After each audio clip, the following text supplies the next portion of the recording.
오후의 시작, 세상의 모든 정보. 안녕하세요. 아나운서 임중입니다. 이재명 정부의 첫 정부 조직 개편안이 국회 본회의에 상정됐습니다. 검찰청 폐지, 또 기획재정부 분리 등 굵직한 변화가 담겼는데요. 하지만 여야 협상은 결렬됐고 국민의힘은 즉각 필리버스터에 돌입했습니다. 여권은 오늘 오후에 투표로 필리버스터를 강제 종결하고 정부조직법 개정안 표결을 진행한다는 계획인데요. 잠시 후 여의도 인포메이션에서 정치권 이슈 자세히 짚어보겠습니다. 요즘처럼 일교차가 큰 환절기에는 감기 환자가 부쩍 늘어나는데요. 그런데 그냥 감기라고 생각했던 증상이 사실은 편도섬염이나 또 부비동염 같은 다른 질환일 수도 있다는 사실 알고 계셨을까요?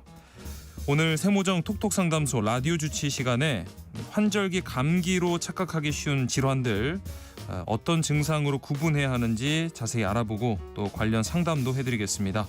궁금하신 분들 계속해서 청취해 주시기 바랍니다. 저희 방송은 KBS 일라디오 유튜브 채널을 통해서 실시간으로 시청, 참여하실 수 있습니다. 많은 관심 부탁드리면서 KBS 세상의 모든 정보 지금 시작합니다.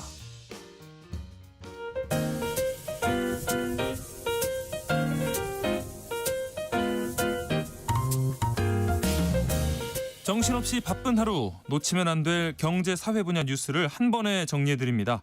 하프타임 뉴스, 먼저 이 시각 주식시장 상황부터 살펴보겠습니다. 장현재 시황캐스터 연결돼 있습니다. 안녕하세요. 안녕하세요. 코스피 지수가 며칠째 좀 힘이 빠진 모습인데요. 오늘은 이 3,400선 유지도 위태로워 보이는데 현재 흐름 전해주시죠.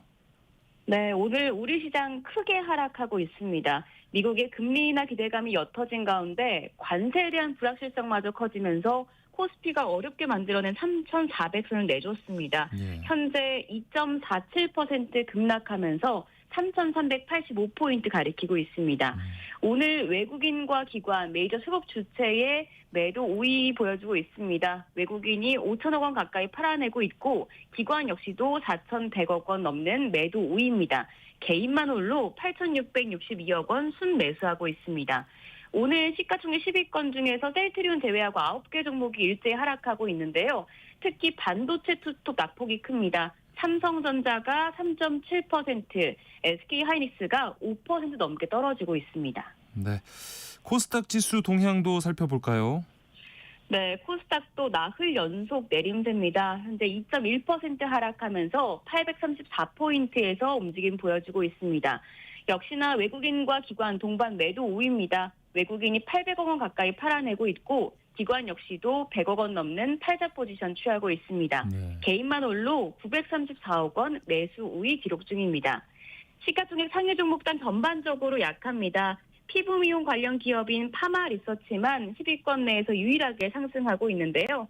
외국인 관광객 대상 미용 성형 의료 용역 부가가치세 환급 특례가 연장될 가능성이 제기되면서 수혜를 받고 있는 모습입니다. 네, 오늘 눈에 띄는 종목 뭔가요?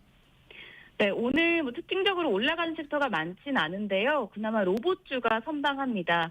로봇주는 구글이 추론 능력을 한층 발전시킨 로봇을 공개했다는 소식에 또 정부의 적극적인 로봇 산업 육성 지원책에 대한 기대감까지 커지면서 영향을 받고 있습니다. 네, 끝으로 외환시장 현재 움직임 어떨까요?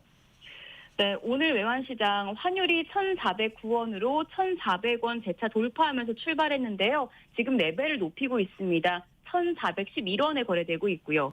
유로화와 엔화도 강세입니다. 유로화가 1,647원, 엔화가 942원대에 거래됩니다. 장현재 시황캐스터와 함께했습니다. 고맙습니다. 감사합니다. 자, 그럼 임선우 뉴스캐스터와 하프타임 뉴스 이어가 보겠습니다. 안녕하십니까? 안녕하세요. 자, 유엔 총회 참석을 위해서 미국 뉴욕을 방문한 이재명 대통령이 이 경제 심장이라고 하는 월가를 찾았습니다. 네, 이재명 대통령은 뉴욕 증권거래소를 찾아 개장 타종 행사 링더벨에 참여하고 한국 정상으로는 처음으로 투자 설명회를 가졌는데요. 코스피 5천 비전을 알리고 투자 세일즈에 나섰습니다. 어떤 이야기들이 나왔는지 구체적으로 살펴보면 먼저 3차 상법 개정 추진을 공식화했습니다. 네. 저평가된 우리 증시 체질 개선을 위해 사실상 필요한 제도는 다 도입하겠다는 의지를 밝혔는데 그동안 두 차례 상법 개정으로 기업이 특정 주주만의 이익을 위해 경영을 하면 심할 경우 형사처벌까지 받게 만들었다 설명했고요. 네. 이어서 세 번째 개정은 예컨대 세금 제도를 개혁해서 더 많은 배당이 이뤄지게 하거나 경영권 방어를 위해 자사주를 취득하는 등 이기적 행위를 남용할 수 없도록 만드는 내용이다라고 소개했습니다. 예. 그러면서 기업이 합리적 의사결정을 하게 하는 데 필요한 제도는 예외 없이 다 도입할 것이라고 강조하기도 했는데 이 밖에 외환거래 시간 제한도 완전히 없앤다고 약속했습니다. 시간 제한이 글로벌 투자자들의 국내 주식시장 투자의 장애물로 꼽히는 만큼 문턱을 낮추겠다는 건데 이 대통령은 MSCI에 편입되지 못한 건 우리의 준비가 부족했기 때문이라며 핵심은 역외환거래 시장 문제라고 들었다. 외국환 거래 시간 제한을 해제하겠다는 의향을 밝혔고요. 예. 그리고 행사를 마친 뒤에는 자신의 페이스북을 통해서 코리아 디스카운트를 끝내고 코리아 프리미엄 시대를 열겠다며 앞서 말한 MSCI 선진시장 편입을 위한 종합 로드맵을 연내 발표하겠다 적기도 했습니다. 이날 이 자리에는 월가의 큰 손들도 대거 몰렸는데요. 네. 시티그룹부터 골드만삭스, JP모건 등 이름만 들어도 알 수 있는 대표 투자자들을 비롯해서 2조 달러 이상의 자금을 운용하는 핌코, 세계적 사모펀드인 블랙스톤 등이 함께했는데 예. 잘 나가고 있는 국내 증시에 또 한 번의 촉매제가 될 수 있을지 않을까 하는 기대감이 퍼지는 분위기입니다. 네. 이어서 부동산 소식 한번 짚어보겠습니다. 정부가 강도 높은 규제를 내놨지만 여전히 집값이 뛰고 있다고요.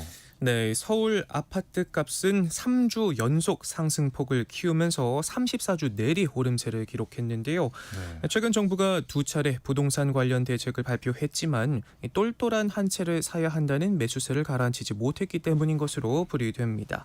한국은행은 627 대출 규제 효과가 제한적이라는 진단을 내놨는데 과거에는 부동산 대책이 발표되고 나면 10주가 지난 시점에 서울 지역의 주간 매매 가격 상승률이 평균 0.03% 수준까지 떨어졌던 반면 6.27 대책 이후에는 여전히 0.1%대 수준을 보였습니다. 네. 다만 가격은 완만히 오름세를 유지하면서도 거래량 측면에서는 둔화폭이 뚜렷했는데 서울 아파트 거래량은 6월 12,000여 건에서 7월 4,000여 건으로 60% 넘게 급감했습니다. 네. 심리 지표도 크게 하락했지만 기대 심리는 여전했는데요. 특히 주택 가격 전망은 8월 이후 다시 상승하는 등 집값이 오를 것이란 기대감은 여전합니다. 예.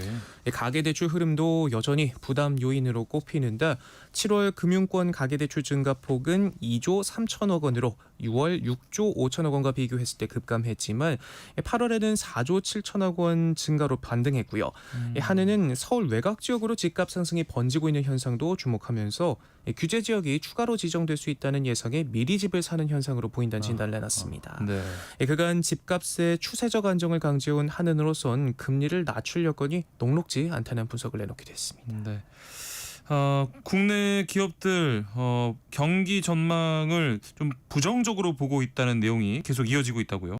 네, 기업들의 부정적인 경기 전망이 무려 3년 7개월 연속 이어졌는데요. 예. 한국경제인협회가 매출액 기준 600대 기업을 대상으로 4월 기업 경기실사지수 전망치 BSI를 조사한 결과 96.3으로 집계되면서 무려 43개월 연속 기준선인 100을 밑돌았습니다. 와, 네. 이 기준치인 100보다 높으면 전월 대비 경기 전망이 긍정적이고 낮으면 부정적인 걸 의미하는데 예. 수치에서 확인할 수 있듯이 지지부진한 흐름이 길어지고 있습니다.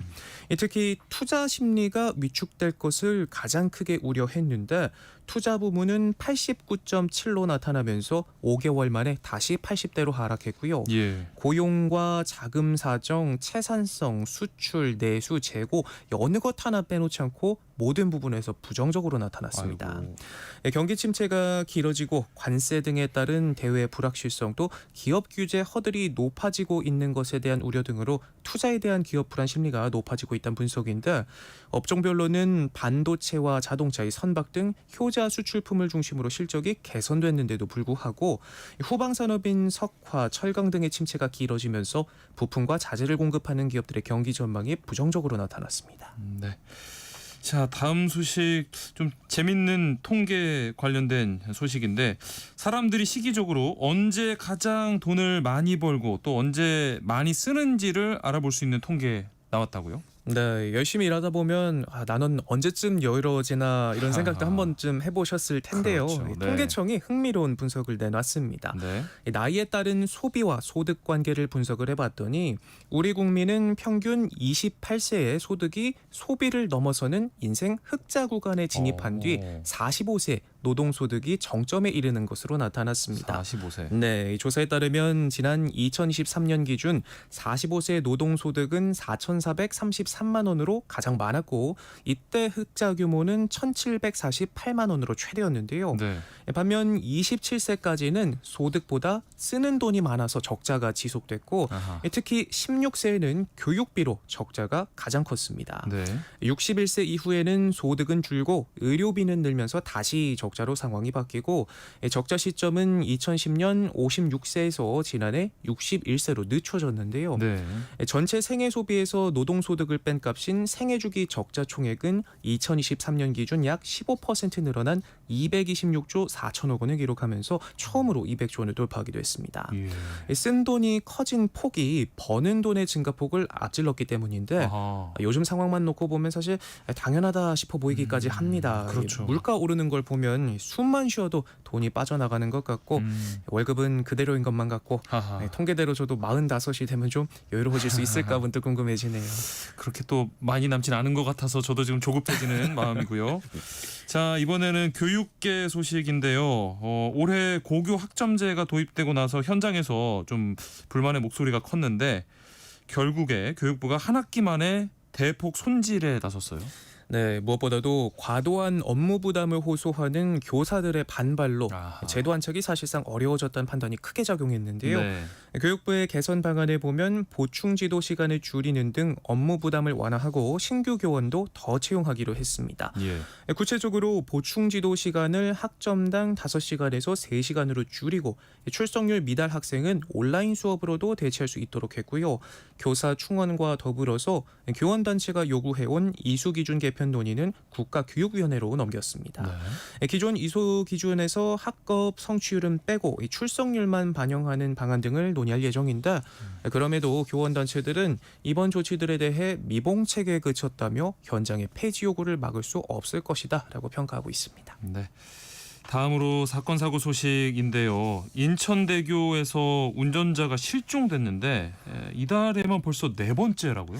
네, 인천대교에 차만 세워져 있고 예. 운전자는 사라지는 일이 또 발생했습니다. 네. 오늘 새벽 3시 반쯤 차를 세워두고 해상으로 추락한 사람이 있다는 신고가 접수됐는데 아, 출동한 해경은 대교 주탑 인근 갓길에 세워진 차량을 발견한 뒤 40대 남성으로 추정되는 운전자가 추락한 것으로 보고 경비 함정을 띄워 해상을 수색 중입니다.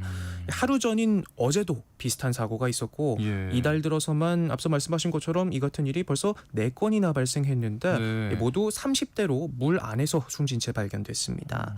국내에서 가장 긴 교량으로도 잘 알려진 인천대교는 2009년 개통한 이후 80건이 넘는 투신 사고가 발생해 대책 마련이 시급하다는 지적이 나오고 있는데 네. 보행 진입이 불가능해 차량만 진입할 수 있다 보니까 이렇게 차만 덩그러니 세워진 채 발견되는 일이 많고요.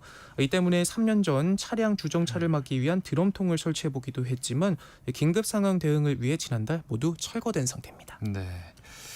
자, 다음으로 달아나도 따라잡기 힘든 장애인만 골라서 돈을 훔친 10대들이 붙잡혔어요.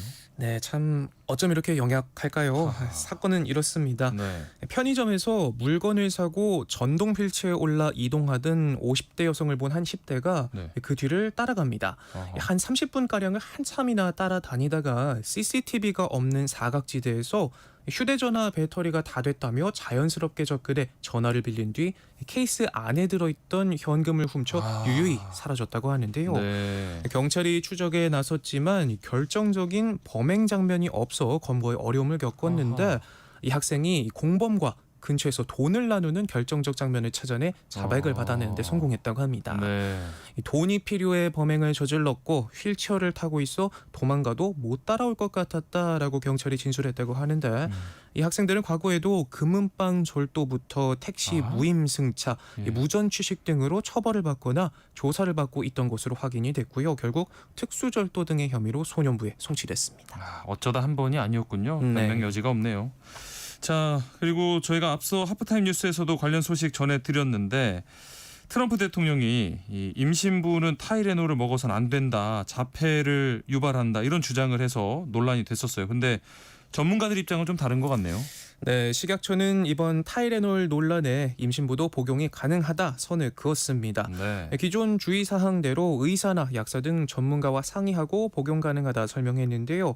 임신 초기 38도 이상 고열이 지속되면 이 태아 신경계에 영향을 미칠 수 있다며 증상이 심할 경우에는 아세트아미노펜 성분의 해열제 진통제를 복용할 수 있다. 다만 복용량은 하루 4,000mg을 넘지 않도록 하라 당부했습니다. 네. 세계보건기구 등 국제기구들도 마찬가지로 과학적 근거가 부족하다며 트럼프 대통령의 주장이 잇따라 반박하고 있는데요. 이번 타이레놀 저격과 관련해서 사실상 트럼프의 여러 정치적 계산이 깔려있다는 분석이 많이 나올 수밖에 없는 네. 이유입니다. 다국적 제약회사가 미국인들에게 약을 비싼 값에 팔고 있다면서 이들과의 전쟁을 선포한 트럼프는 의약품 관세 카드로 맞불 놓고 있는데 타이레놀이 그 표적이 된 회사 중 한 곳인 존슨앤존슨이 만든 약이란 점에서도 여러 계산이 깔려 있다는 걸 알 수 있습니다. 네. 오늘 하프타임 뉴스 여기서 마무리하겠습니다. 지금까지 임선우 뉴스캐스터와 함께했습니다. 고맙습니다. 고맙습니다. KBS 라디오 세상의 모든 정보 함께하고 계신 지금 시각 12시 36분입니다. 이 시각 교통정보 알아보겠습니다. 네, 이 시각 교통정보입니다. 평소보다 혼잡한데요. 명절을 앞두고 이동량이 많은 때입니다. 작업을 하는 곳도 많으니까요. 교통 안전에 더 집중해 주셔야겠습니다. 사고가 많이 나고 있습니다. 남부권 고속도로 중에서 남해고속도로 부산 쪽입니다. 산인 분기점 부근에서 화물차 관련 사고를 처리하고 있습니다. 1, 2, 3차로가 막혀 있는데요. 함안 부근부터 극심한 정체입니다. 수도권 상황 보니까 세종 포천고속도로 세종 쪽이고요. 남한성 분기점 부근에서 차량 화재 사고를 처리하고 있습니다. 일시적인 전면 통제가 이루어지기도 했는데요. 금강터널을 진입하기 전부터 여파를 많이 받고 있습니다. 감안해서 운행하시면 좋겠습니다. 경부고속도로 부산 쪽으로는 고장난 차가 있기 때문인데요. 부산 쪽으로 오산에서 남사 쪽으로 가는 차량들 속도를 줄이고 있습니다. KBS 교통정보센터에서 이현입니다.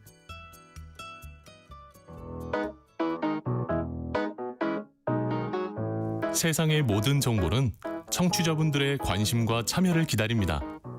방송 들으시면서 궁금한 점이 있거나 의견 공유하고 싶은 분들 계시면 문자 보내주세요. 추첨을 통해 모바일 쿠폰 보내드리겠습니다. 참여하실 번호는 샵 9730이고요. 짧은 문자 50원, 긴 문자 100원의 이용료가 부과됩니다. 콩 게시판을 통해서는 무료로 참여하실 수 있고요. KBS 1라디오 유튜브 채널을 통해서도 실시간으로 시청 참여하실 수 있습니다. 청취자 여러분들을 여의도 정치로 안내해드리는 시간입니다. 여의도 인포메이션 시사저널 박성희 기자와 함께합니다. 안녕하십니까? 안녕하세요. 자, 어제 더불어민주당이 이 정부 조직법 개정안을 본회의에 상정했습니다. 이제 기존 정부 조직에 적지 않은 변화가 예고되는데 이 개정안에 구체적으로 어떤 내용이 담겼는지 살펴볼까요? 네, 정권이 교체되면 장차관, 소위 새 사람들로 교체되곤 하죠. 네. 그래도 각 부처들의 기능이나 간판은 대부분 유지돼 왔습니다. 네. 아무래도 사람 한두 명을 바꾸는 것과 달리 조직의 이 업무나 역할을 바꾸는 게 그만큼 어려운 일이기 때문인데요. 네. 이재명 정부와 여당 이번에 그 어려운 숙제 정권 초에 풀겠다는 각오입니다.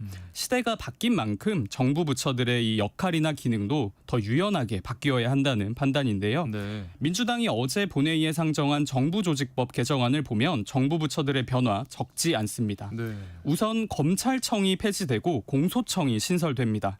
앞서 정청래 대표 추석 전 검찰개혁 완수 공언했었는데요. 실제 이번 개정안이 본회의를 통과할 경우 검찰청은 문을 닫게 됩니다. 어허. 대신 검찰의 수사 기소권 중 수사권을 갖는 중대범죄수사청이 행정안전부 산하에 그리고 기소권을 갖는 공소청이 법무부 산하에 각각 신설됩니다. 예. 다만 시행 시기는 내년 9월로 1년간 유예하기로 했습니다. 또 경제 컨트롤 타워 역할을 해왔던 기획재정부, 거시경제정책과 세제 담당하는 재정경제부, 그리고 예산 기능을 전담하는 기획예산처로 분리됩니다. 네. 재경부 장관은 경제부총리를 겸하게 되고요. 또 환경부는 기후에너지 환경부로 개편됩니다. 기존의 산업통상자원부가 맡았던 에너지 사무를 넘겨받게 되고요. 예. 여성가족부는 성평등 가족부로 확대 개편됩니다. 또 방송통신위원회를 폐지하고 방송미디어통신위원회를 설치하는 법안도 같이 본회의에 올라왔는데요. 네. 민주당은 정부 출범 후 100일이 지난 만큼 조직 개편 서둘러야 한다는 입장입니다. 네. 그런데 이 정부 조직법을 두고 여야 협상은 결국 결렬이 됐고요. 야당이 문제 삼고 있는 지점 어디 뭡니까? 당초 민주당은 정부 조직법만큼은 여야 합의로 처리하겠다는 의지가 굉장히 강했습니다. 네. 이를 위해 어제 오전 고위 당정대 회의를 거쳐서 정부 조직법과 관련한 국민의힘 요구사항을 일부 수용했습니다. 앞서 민주당은 금융위원회 정책감독 기능을 분리하고 동시에 금융소비자보호원을 신설하는 개편안을 마련했었거든요. 네. 이 안에 대해서 국민의힘은 금융정책 감독 기능이 분산되면 업무 효율성이 떨어진다 이렇게 지적해 왔습니다. 네. 민주당은 고심 끝에 국민의힘의 이 같은 비판을 수용하는 측면에서 금융당국 기존 개편안을 백지화했습니다. 네. 대신 국민의힘의 정부조직법 개편안에 제동을 걸지 말아달라 이렇게 협조를 요청했었는데요. 하지만 국민의힘 민주당 요구 단호하게 거부했습니다. 국민의힘은 크게 두 가지를 문제 삼고 있는데요. 우선 국민적 합의가 이뤄지지 않았다 이 점을 지적하고 있습니다. 예. 회사에서 부서 한두 개를 없애거나 합칠 때도 노사가 협상하고 의견을 교환하는 과정을 거치는데 민주당이 이 협상 과정을 너무 과도하게 단축했다는 겁니다. 특히 헌법에 규정된 검찰이란 명칭을 지우는 건 반헌법적인 입법이라면서 강하게 반발하고 있는데요. 송원석 국민의힘 원내대표 민주당이 정부조직법 개정안을 이렇게 밀어붙이는 거는 증오와 복수심에 기반한 졸속 개혁이다 이렇게 주장하기도 했습니다. 예. 나아가 국민의힘은 민주당의 입법 독주가 계속되고 있다는 점도 문제 삼고 있습니다.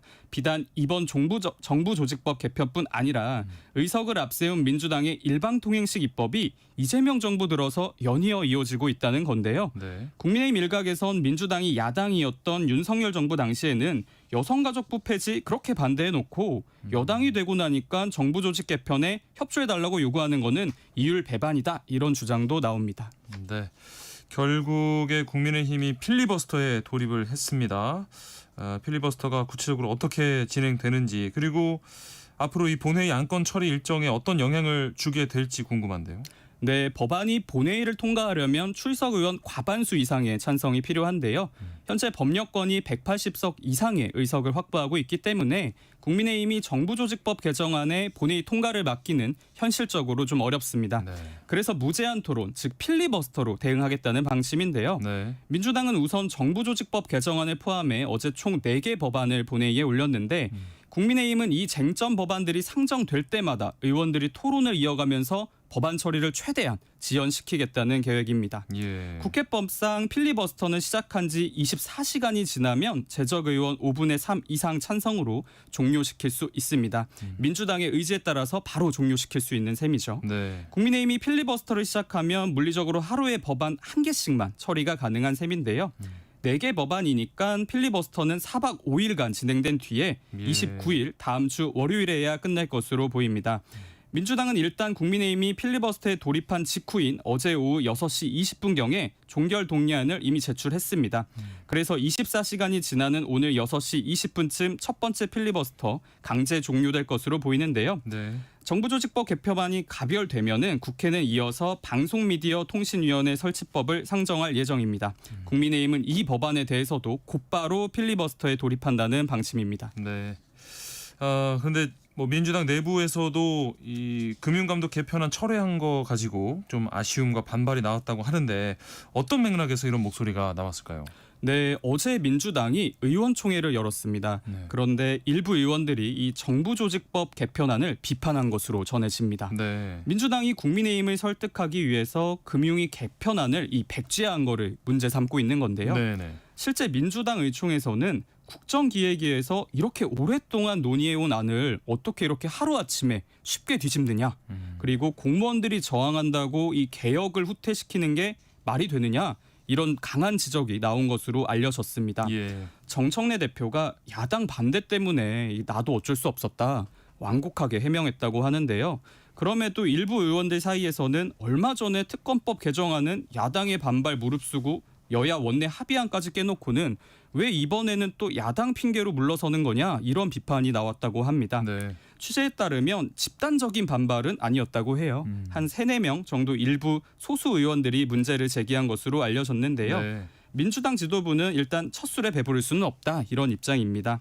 향후 2차 정부 조직 개편을 포함해서 또 현행 정부 조직 체제에 보완할 수 있는 강구책 마련하겠다는 계획입니다. 네.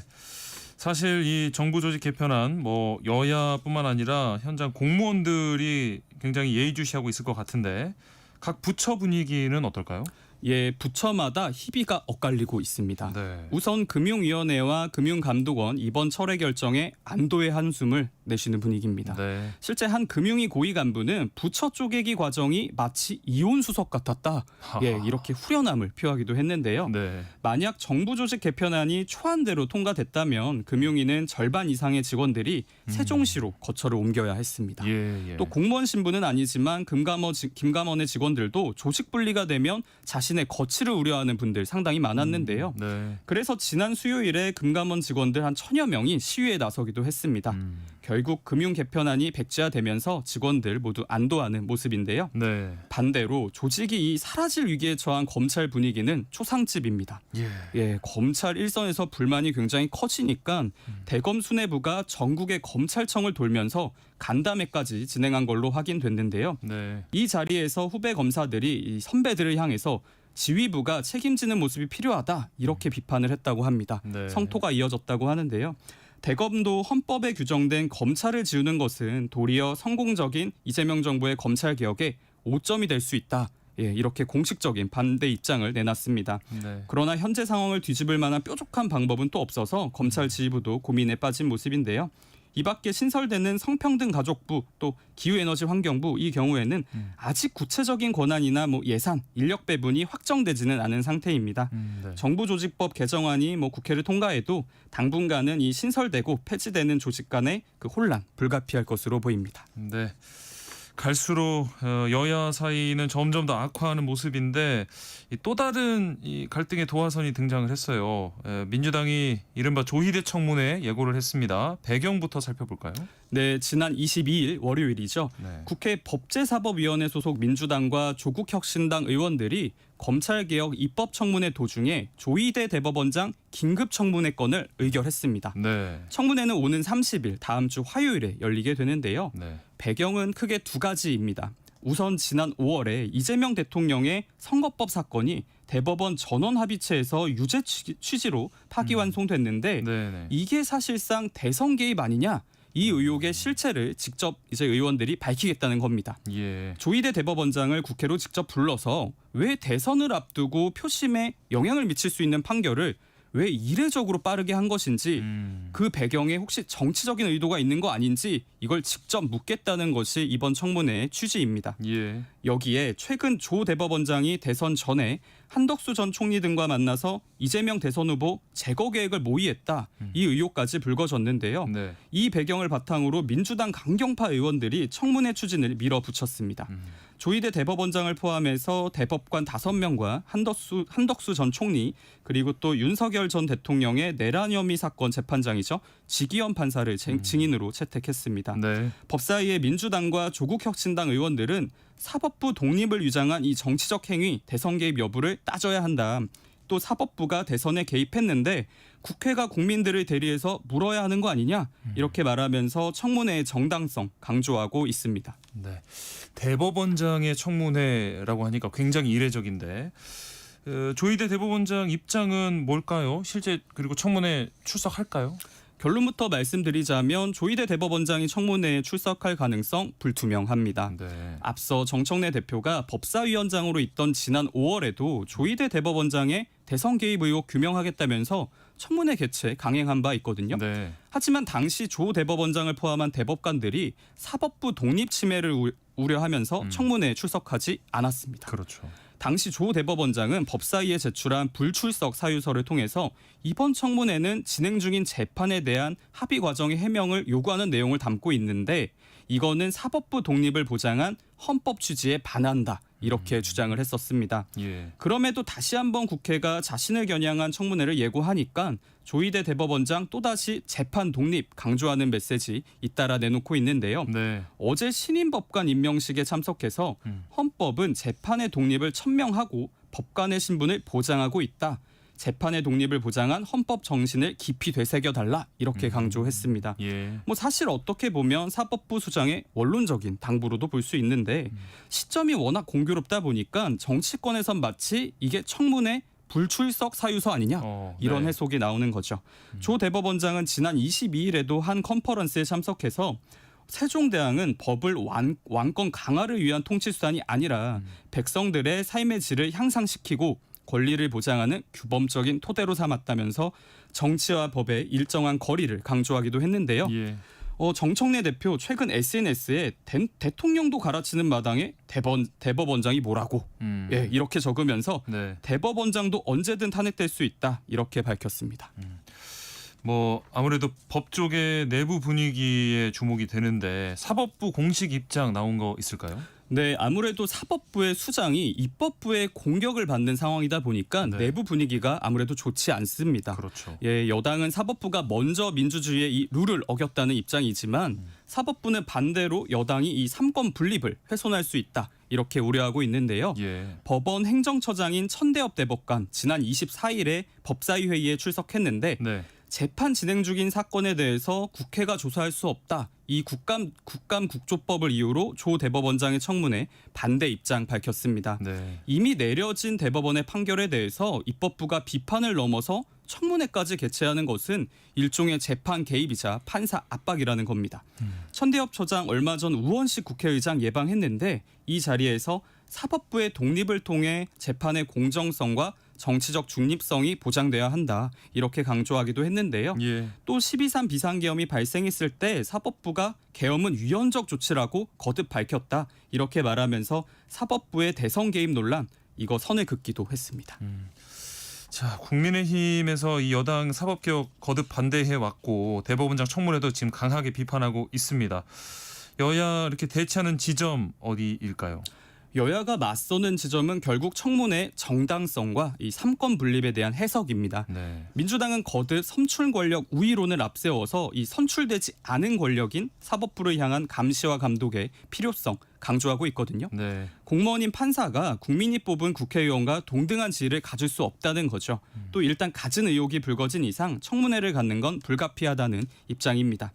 반면 국민의힘은 이번 청문회를 두고 대한민국 삼권 분립의 사망일이다. 이렇게까지 표현하면서 거세게 반발하고 있는데요. 네. 국회의 청문 권한은 행정부 장관 후보자나 고위공직자 검증을 위해서 활용돼 왔는데 현직 대법원장을 불러 세우는 건 이 청문회 취지와 어긋난다는 겁니다.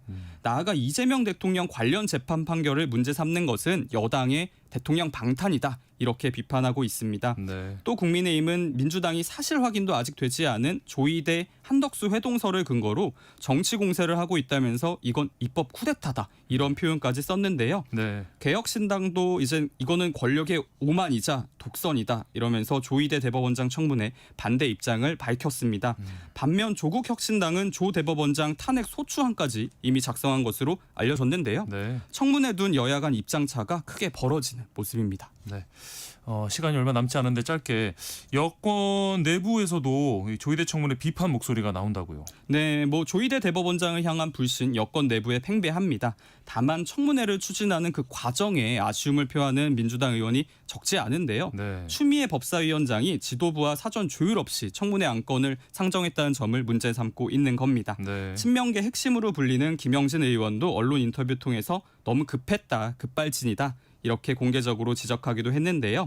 어제 민주당 한 원내 관계자 통화했는데 네. 당에 골을 넣으려는 공격수, 이 개인기 좋은 공격수가 많은데 서로 패스를 안 한다면서 이 청문회 개최 과정에서의 정청래 대표와 추미애 위원장의 불통 지적하기도 했습니다. 네. 당분간 여의도와 서초동의 이 긴장감, 청문회 둔 긴장감 계속 고조될 것으로 보입니다. 네, 여의도 인포메이션 여기서 마무리하겠습니다. 지금까지 시사저널 박성희 기자와 함께했습니다. 고맙습니다. 감사합니다. KBS 세상의 모든 정보 1부 순서 여기서 마무리하고요. 이어지는 2부에서는 오늘 꼭 알아야 할 정치 국제 이슈 전해드리는 오늘의 뉴스 준비되어 있고요. 세모정 톡톡 상담소 라디오 주치 코너 또 여행 안내서 코너가 기다리고 있습니다. 계속해서 많은 청취 부탁드리겠습니다. 2부에 돌아옵니다.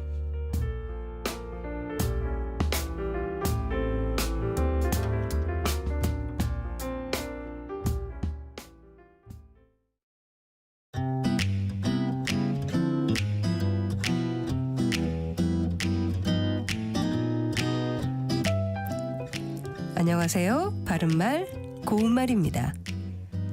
KBS 1텔레비전에서 방송되고 있는 우리말 겨루기에서 나왔던 문제를 짚어보겠습니다.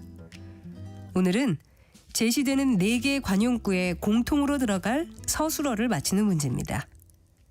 가락을 이리하다, 코를 이리하다, 운을 이리하다, 그리고 첫발을 이리하다. 여기에서 이리하다에 공통으로 들어갈 두 음절로 된 고유어 동사는 무엇일까요? 네, 이 문제의 정답은 떼다입니다. 가락을 떼다에는 두 가지 뜻이 있습니다. 먼저 흥이 나는 일에 첫 동작을 실행하다라는 뜻으로 쓰이면 아이가 자전거에 가락을 떼더니 아침 저녁으로 타기 시작했다 같이 말합니다. 또 풍류를 치다란 뜻도 있는데 이 경우엔 두 소리꾼이 가락을 떼며 관중을 사로잡았다처럼 쓸 수 있습니다. 코를 떼다는 무안을 당하거나 핀잔을 맞다란 뜻이고 예를 들어 일을 대충 마무리한 그는 동료들에게 회의 시간 내내 코를 뗐다 이렇게 표현할 수 있습니다. 또 운을 떼다는 어떤 이야기를 하기 위해서 말을 하기 시작하다라는 뜻인데요.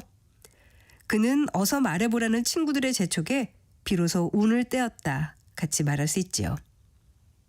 첫발을 떼다는 어떤 일이나 사업의 시작에 들어서다란 뜻으로 이제 사회생활의 첫발을 뗄 때이다 처럼 쓸 수 있겠습니다. 지금까지 바른말 고운말 아나운서 국혜정이었습니다.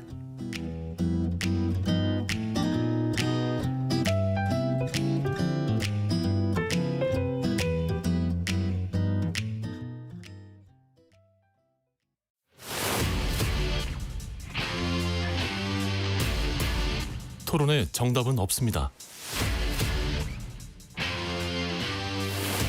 토론이 세상을 바꿀 수도 없습니다. 하지만 질문은 새로운 세상을 만들 수 있습니다. 질문으로 올바른 세상을 만드는 첫걸음. 평일 저녁 7시 20분 KBS 열린 토론.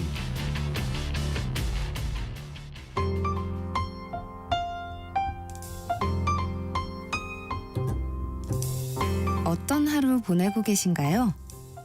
눈코 뜰 새 없이 바쁘게 지나가는 한 주. 따뜻한 시선으로 하루를 마무리합니다.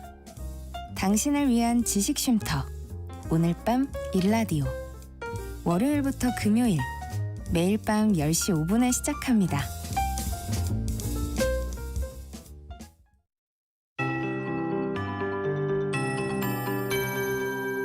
KBS 58분 날씨. 가을을 많이 닮아가고 있는 요즘입니다. 아침 저녁으로 많이 선선해졌는데 제주 지역은 어젯밤에도 열대야가 해안가를 중심으로 나타났고요. 다시 어제부터 제주 해안에 폭염특보까지 발효됐습니다. 오늘 낮 최고 기온이 서울과 대전, 부산, 제주 28도까지 올라서 좀 덥겠고 세종과 광주, 대구 27, 강릉 26도 등 전국이 25도에서 29도까지 오를 것으로 예상됩니다. 내일까지 기온이 평년과 비슷하거나 약간 높겠습니다. 일요일 전국에 비 예보가 있는데요. 서울과 대전이 일요일 낮 기온 22도에 머물겠고 광주, 대구도 24도에 그치는 등 일요일은 비가 오면서 폭염특보 지역인 제주만 제외하고 낮의 기온이 크게 떨어지겠습니다. 서울은 오늘과 내일까지 맑다가 내일 오후부터 구름량이 많아지겠습니다. 남부와 제주는 오늘과 내일 흐린 가운데 전라권과 제주 중심으로 5에서 60mm의 비가 가끔 내리겠고 내일 늦은 밤 충남에는 빗방울 예보가 있습니다. 이후 모레 일요일 새벽 수도권과 충남, 전라권 등 서쪽에 가끔 비가 오고 일요일 오전부터 오후 사이는 전국에, 경상권과 제주는 일요일 밤까지 비가 이어지겠습니다. 일요일 예상 강수량은 전국이 5에서 50mm입니다. 비가 오면서 일요일은 제주를 제외한 전국이 낮에 선선하겠습니다. 지금 서울 기온 24.2도입니다. 최영우였습니다.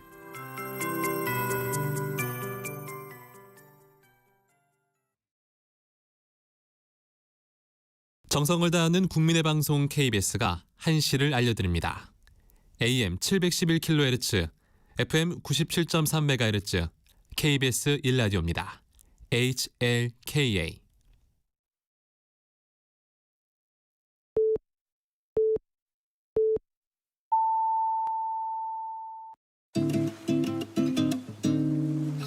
나른한 오후를 책임질 영양 만점 지식 비타민. 세상의 모든 정보.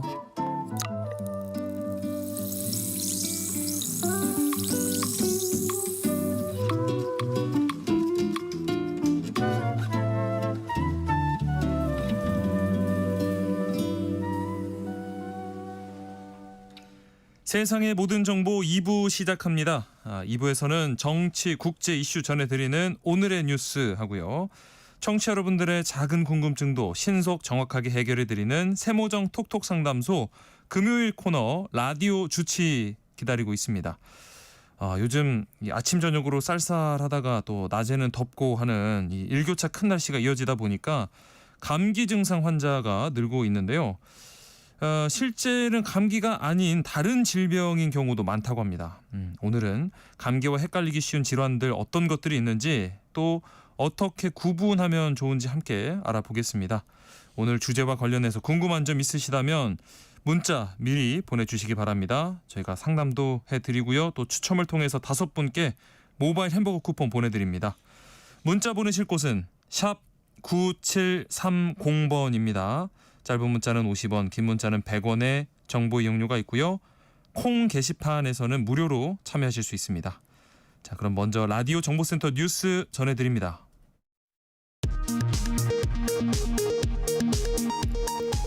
이재명 대통령이 미국 뉴욕의 유엔 총회 일정을 마치고 귀국길에 올랐습니다. 앞서 이 대통령은 마지막 일정으로 세계 금융의 중심지 월스트리트에서 대한민국 투자 설명회를 갖고 불편 해소를 약속하며 과감한 투자를 당부했습니다. 검찰청 해체를 담은 정보조직법 개정안이 오늘 오후 표결됩니다. 국민의힘이 무제한 토론으로 맞선 가운데 민주당은 검찰개혁에 닻이 올랐다고 환영했습니다. 조국혁신당은 검찰의 인과응보, 자업자득이라고 밝혔습니다.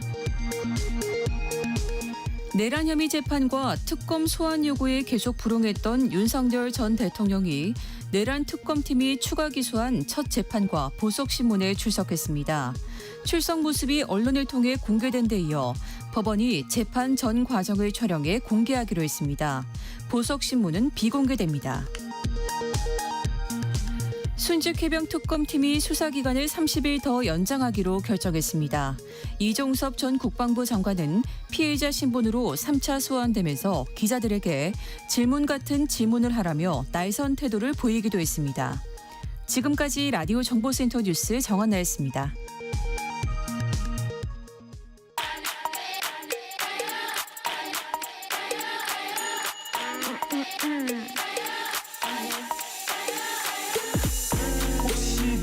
빠뜨리셨나요?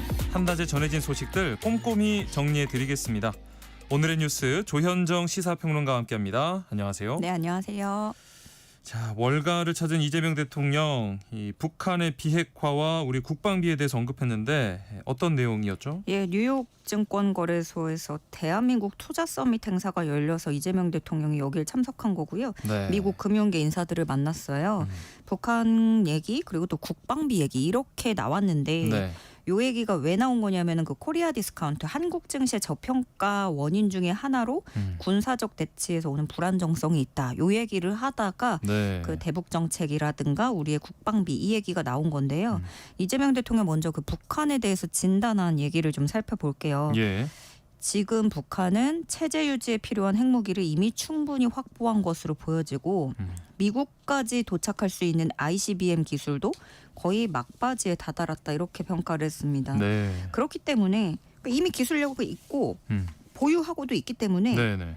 북한을 이대로 그냥 왕따시켜서 방치를 하면은 매년 핵폭탄을 계속 만들 거 아니냐.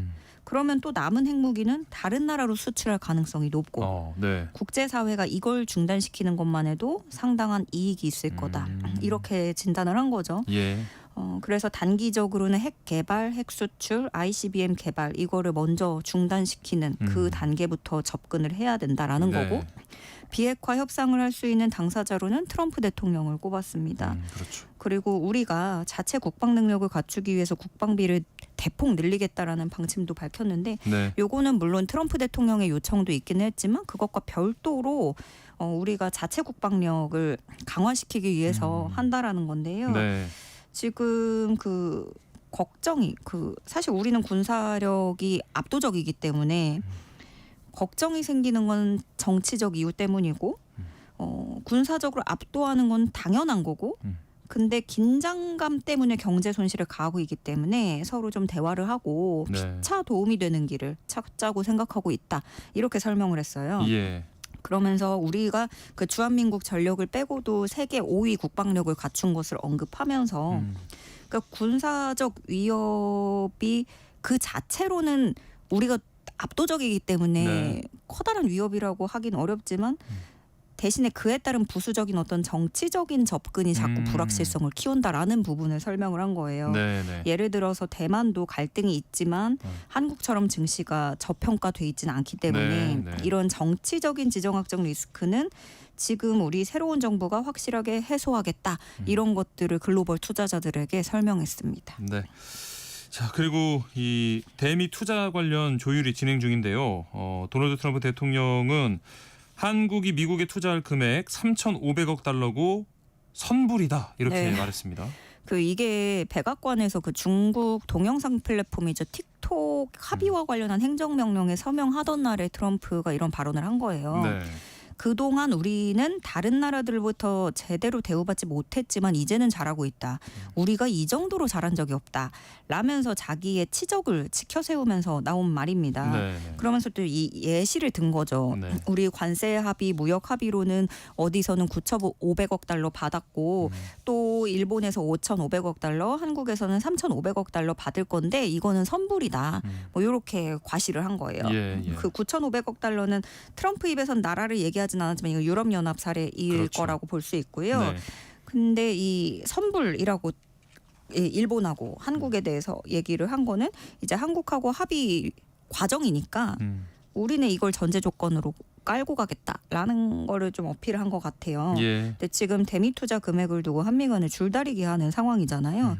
그런 가운데 트럼프 대통령이 이제 뉴욕에서 그 만찬을 주재했어요. 네. 그래서 각국 정상들이 트럼프하고 좀 얘기를 해보려고 문전성시를 이뤘다는 거예요. 네, 네. 그런데 이재명 대통령은 여기에 참석하지 않았습니다.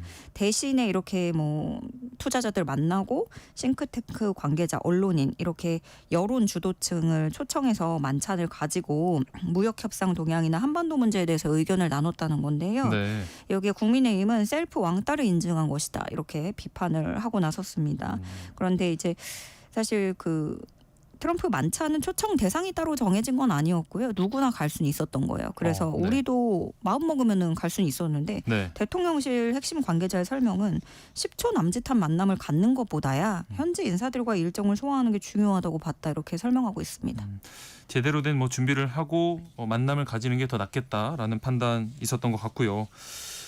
미국의 이런 공격적인 투자 요구로 협상이 교착 상태에 좀 빠지면서 우리 정부가 한미 통화 스와프라는 협상 카드를 꺼내 들었습니다. 네, 일단 통화 스와프라는 거는 양국의 중앙은행이 자국의 통화를 맡기고 상대 국가의 통화를 빌려 쓸 수 있도록 하는 거예요. 네. 일종의 긴급 통화 교환 계약이다. 이렇게 불려지기도 하는데 네.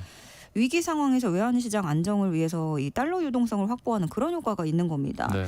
그러면 이제 우리가 그 대미 투자 3,500억 달러라는 거를 어떤 식으로 투자하느냐 그 방법론을 가지고 얘기를 하고 있는 건데 그렇죠. 우리는 보증하고 대출을 활용하려고 접근을 했었어요. 네. 근데 미국이 이제 막 점점 이거 현금으로 다 달러로 내라 이런 식으로 얘기를 하는 거잖아요. 네. 그러면서 이게 좀 일본 방식이에요. 일본도 좀 투자처도 미국이 결정하고 투자 이익도 미국이 90% 가져간다. 뭐 이런 식으로 했거든요. 네. 근데 미국의 요구대로라면은 일본 같은 경우는 외환 보유액이 우리보다 훨씬 많은 나라고 네. 네. 우리는 이렇게 미국이 요구하는 대로 다 하면 외환 보유액의 80% 이상을 써야 되는 건데 예. 그래서 이재명 대통령이 이거 다 해주다가는 외환위기 올 수 있다라고 말했던 것도 사실 이게 괜히 한 말은 아닌 것 같아요. 그렇죠. 예, 그래서 이미 원달러 환율이 지금 1,400원대 넘었고 네. 그러면 이것까지 하면은 외환위기 때가 달러가 그 1달러에 1,995원까지 기록했는데 이것도 깰 수 있다. 이런 걱정도 나오고 있거든요. 네. 그래서 이 통화 스와프인데 그 중에서도 상설 무제한 통화 스와프, 그러니까 한도에도 만기에도 제한이 없는 거를 해달라 요구를 하는 건데 네. 이 말인즉슨 미국에서 달러를 빌려서 투자를 한다. 왜냐면 지금 갖고 있는 걸 다 빼면 네. 너무 곳간이 비어버리니까 그렇죠. 달러 빌린 다음에 투자하고 거기서 어떤 수익 창출을 하면 또 이게 메꿀 수 있잖아요. 네네. 그런 방식을 생각하는 건데 사실은 이 통화 스와프는 국가 간의 협상까지는 할 수 있지만 결국에 중앙은행이 움직여야 돼요. 네네. 예, 그래서 근데 미국의 중앙은행인 그 연준 같은 경우에는 그 통화 스와프를 쉽게 뭐 결정하는 것도 아니고 그렇죠. 게다가 우리가 그 기축 통화 국가가 아니잖아요. 네네. 그래서 더 꺼리는 편인데 일단 우리 전문가들이나 또 외신에서도 봤을 때 그런 파급력과 협상 내용 불균형까지 고려를 했을 때 우리가 통화 스와프를 요구하는 명분은 너무 충분하다라는 게 중론입니다. 네. 자, 얼마 전에 우리 정부가 특수활동비 내역 공개를 했는데 이번에는 고위공직자 145명 재산이 공개가 됐습니다.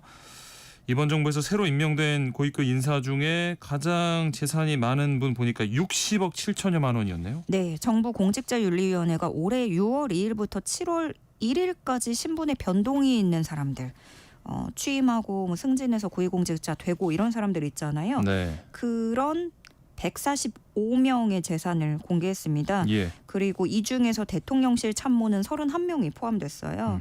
가장 많은 재산은 김상호 대통령실 보도지원비서관인데 60억 7,837만 원. 뭐 본인과 배우자 명의의 그 서울 아파트 등이 있었고요. 네. 또 이재명 대통령 핵심 측근이라고 하는 김현지 총무비서관은 11억 8,300만 원 재산 신고했습니다. 네.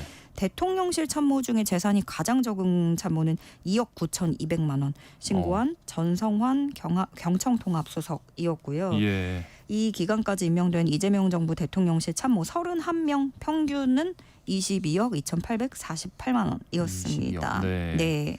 그리고 이번에 그 퇴직자도 나와가지고 예. 같은 기간대 이 정권 교체로 그 전 대통령실 있죠. 윤석열 정부 때 대통령실 네네네. 고위공직자 재산도 공개가 됐는데 네. 이분들 평균은 47억 7,591만 원이었고요. 네. 이 중에 김동조 전 대통령실 국정기획비서관이 239억 4,888만 원 예. 제일 많았어요. 근데 네. 이것도 사실 비상장 주식이 가치가 조금 변동이 있으니까 이게 네. 떨어져서 전에 신고했던 것보다 114억 원 정도 줄어든 거고요. 준 거예요. 네. 이거 그 전에는 이제 400억이 넘었던 거죠. 그러네요. 그리고 그 다음으로는 장호진 전 외교안보 특별보좌관이 158억 1,930만 원 신고했습니다. 네, 한낮의 교양 파트너 여러분께서는 지금 세상의 모든 정보와 함께하고 계십니다. 다음 소식으로는 지규현 판사 관련된 의혹에 대해서 외부 심사를 받기로 했다고요. 네.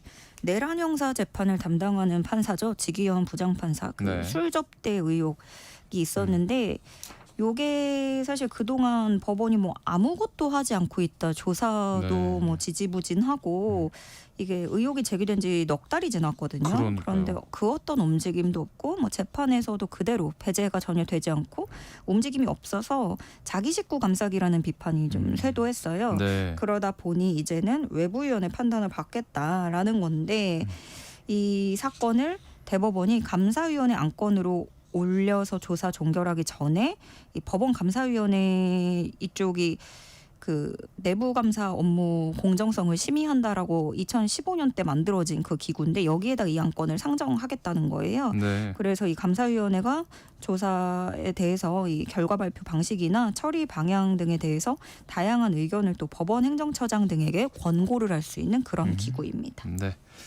자, 그동안 이 내란 특검에 의해서 재구속되고 나서 특검 수사 응하지 않았던 윤석열 전 대통령이 85일 만에 법정에 출석했습니다. 네, 오늘 이 모습 많이들 보셨을 것 같은데요. 네. 윤 전 대통령 그 정장 차림하고 네. 그동안 매던 빨간 넥타이는 하지 않았고 예. 왼쪽 가슴에는 수용번호 3617 이렇게 부착돼 있었습니다. 네. 특수공무집행방해 혐의 등 1차 재판인데요.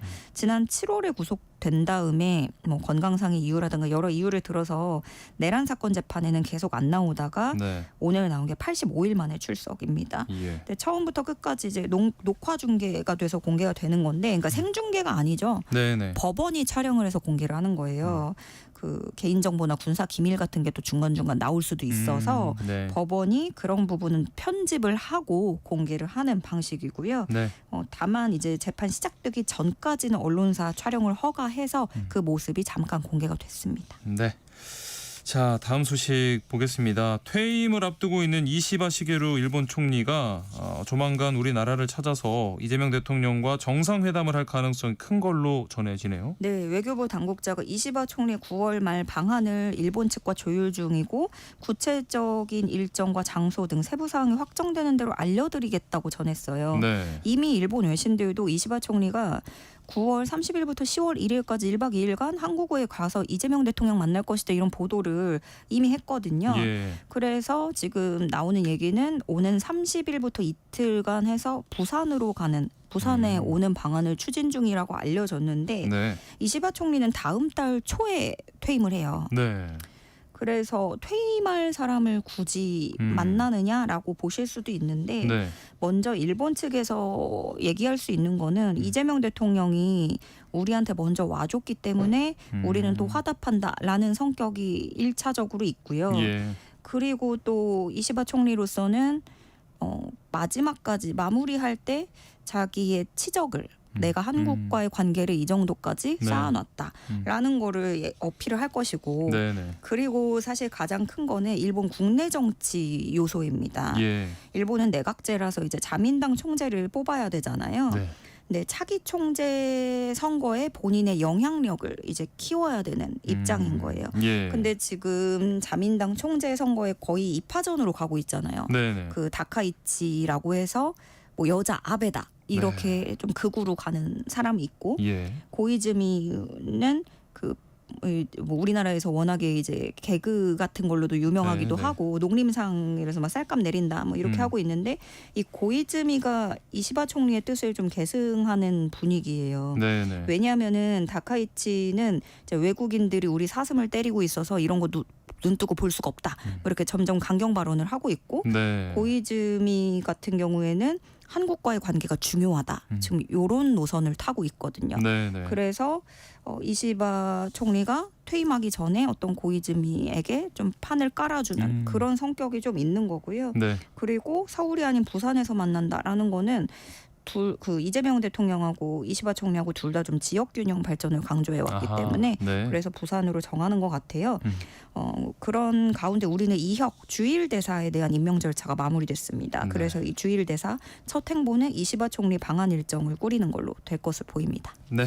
오늘 말씀 여기까지 듣겠습니다. 지금까지 조현정 시사평론가와 함께했습니다. 고맙습니다. 네, 고맙습니다.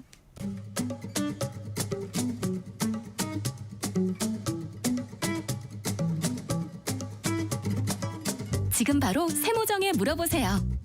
당신의 모든 궁금증을 풀어드리는 세모정 톡톡 상담소.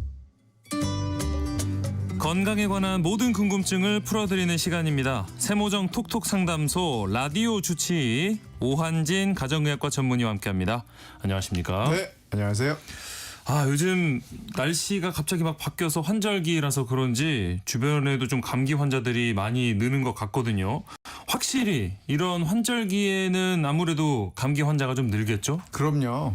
환절기라는 것은 낮 온도와 밤의 온도 차가 크다 이런 뜻이고 네. 그렇게 되면 내 몸 체온을 계속해서 36.5도로 유지하는 데에 굉장히 많은 에너지 소모가 되다 보니까 면역력이 떨어지게 됩니다. 그러다 네. 보니까 이제 뭐 바이러스들이 이제 우리 몸에 쉽게 들어올 수가 있고 그러면서 예. 감기 환자가 많이 늘어나죠.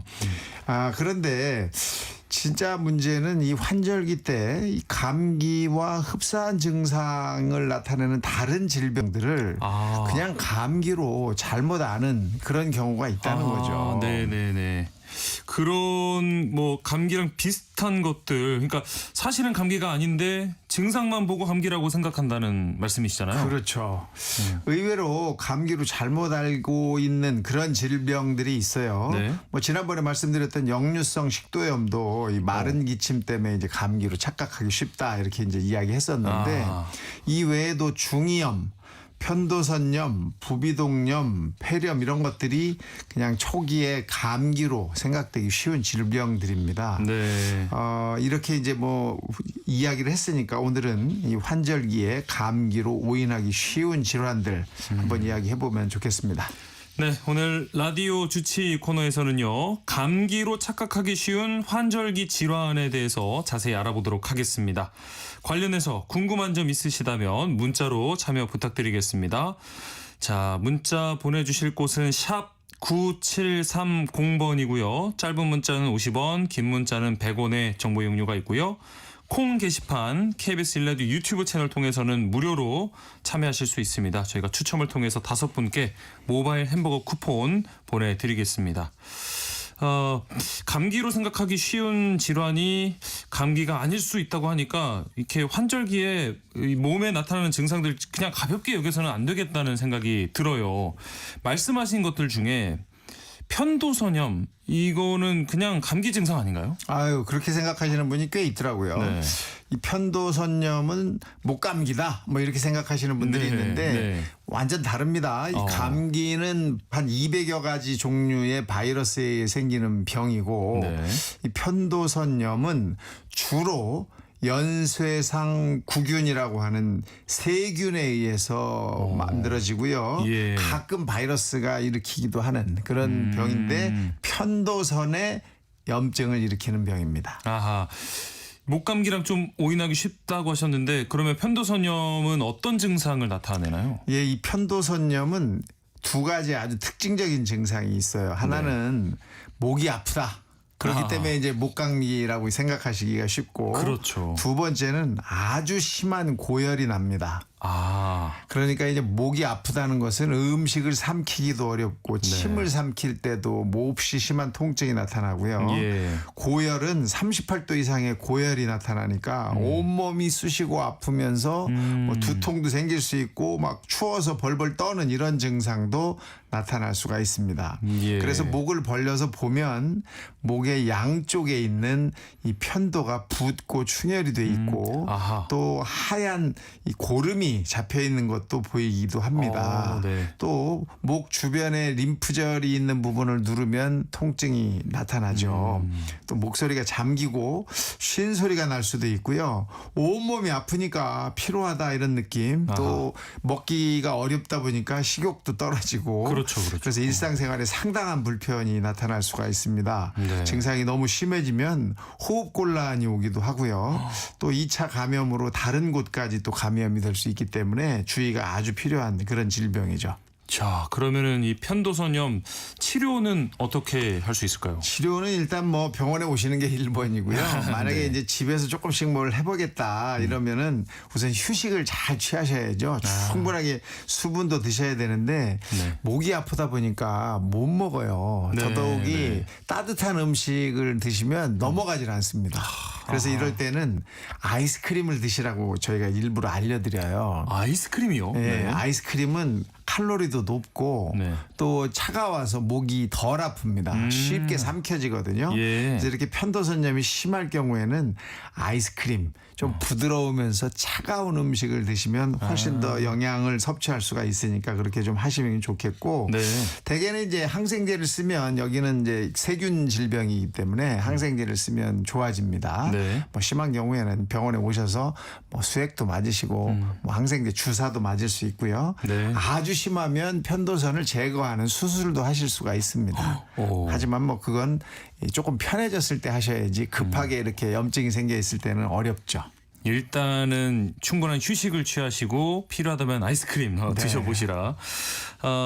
감기로 착각하기 쉬운 질환 가운데 부비동염 이거는 흔히들 알고 있는 축농증 뭐 비슷한 거 아닌가요? 축농증입니다. 아, 네. 지금 말씀하신 게 이제 맞는 말씀인데 네.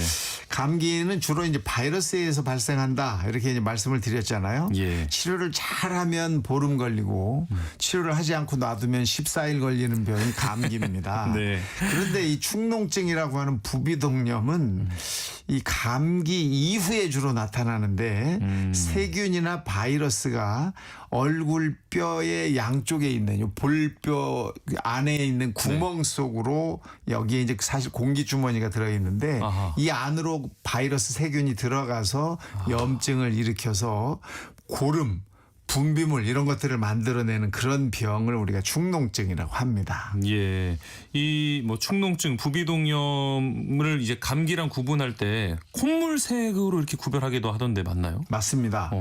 왜냐하면 이 감기는 주로 이제 상기도염이기 때문에 콧물이 나도 맑은 콧물이 많이 납니다. 그렇죠. 하지만 이 부비동염은 이 공기 주머니 안쪽에 염증이 생긴 거기 때문에 이 안에서 아주 골마가지고 누런 거 또는 초록색의 아주 진한 콧물이 나오는 게 특징적입니다. 네.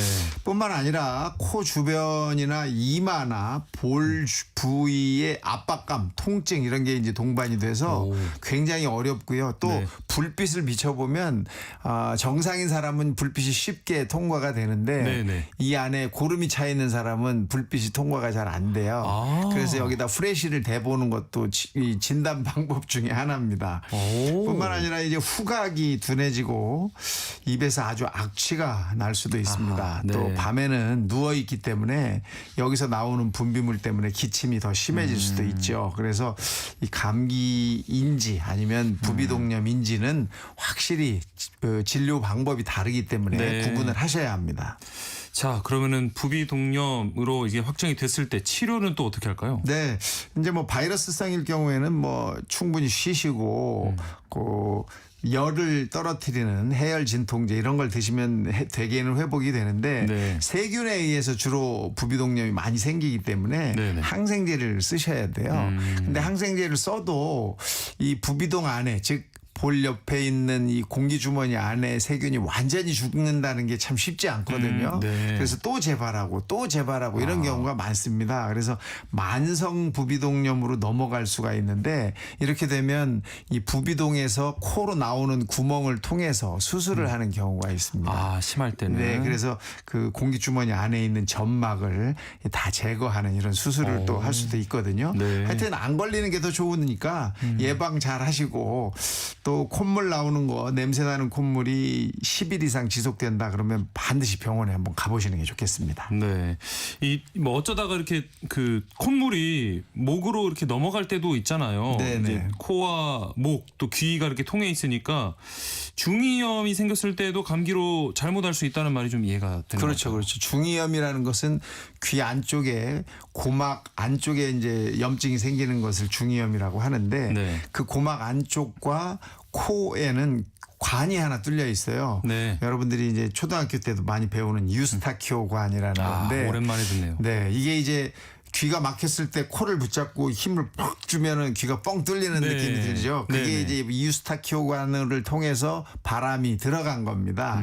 그래서 이 관이 코와 귀를 연결해 놓은 관이기 때문에 어느 쪽에 염증이 생기면 이 관을 타고 염증이 넘어갈 수가 있어요. 네. 세균들이 왔다 갔다 하는 거죠. 예. 그래서 감기를 걸렸을 때 2차적으로 세균이 들어가면 이 관을 따라서 중이로 넘어가면서 중이염을 일으킬 수가 있습니다.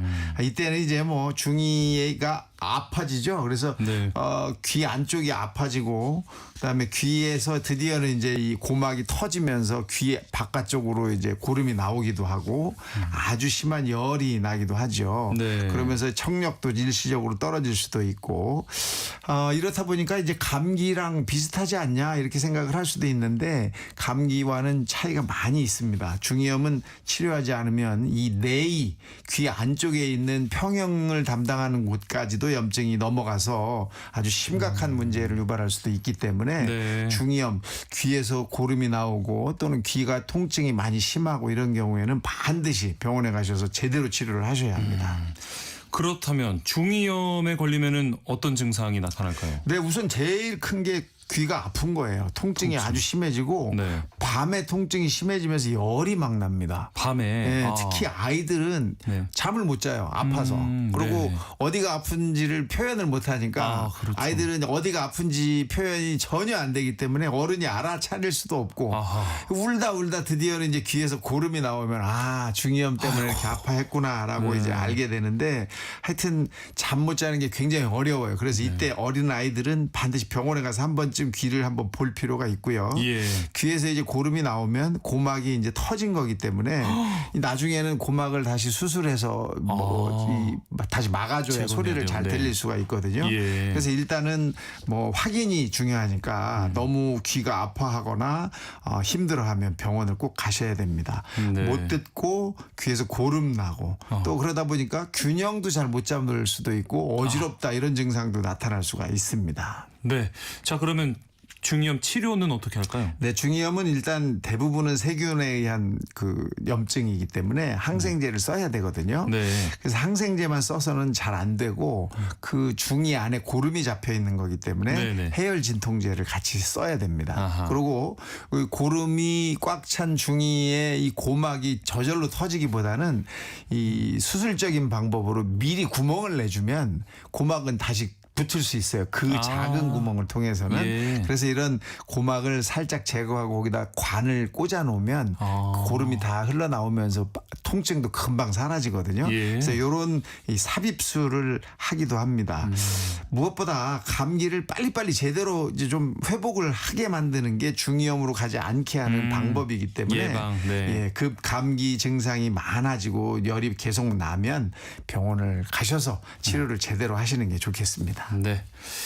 자, 그리고 폐렴을 얘기해 볼 텐데 폐렴은 비교적 좀 중한 질환으로 알고 있습니다. 근데 이것도 감기랑 좀 착각하기가 쉬운 것 같아요. 어떤 점이 다른가요?